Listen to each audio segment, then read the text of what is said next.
তো গাইস আমাদের সুমি বুনু বার্থডে বাড়িতে গেছে, চলো তার সাথে আমরাও একটু যাই।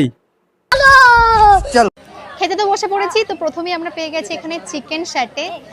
এ বুনু, ওটাকে একটু করে দেখে মনে হচ্ছে না চিকেন সাটে। বুনু তুই সত্যি করে বলতো, তুই আবার কারো কেটে নিসনি তো?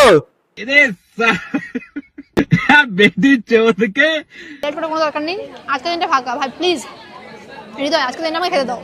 আরে বোকাচোদা হৃদয়, আজকে দিনটা কম সময় খেতে দে ভাই। অন্যের বার্থডে বাড়ি পেয়েছে, ওর চোদা মতো খেতে দে একটু। ঠিক বলেছো। তুমি প্লিজ ড্রেসটা চেঞ্জ করো না, আমার ড্রেসের দাম জিজ্ঞাসা করা হয়নি। শালা আমি বুঝতে পারছি না ভাই, এরা ভিডিও করছে না বিজনেস করছে বাড়া। তো কেক কাটিং এর পর এদিকে কেক কাটিং হচ্ছে।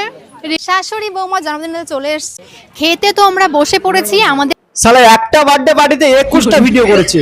শালা এদের কি যে বলা যায়, বলি ভগবান আমাকে উঠিয়ে নাও। শালা এদের ভিডিও দেখতে দেখতে আমার মোবাইলে মেমোরি ফুল হয়ে গেল।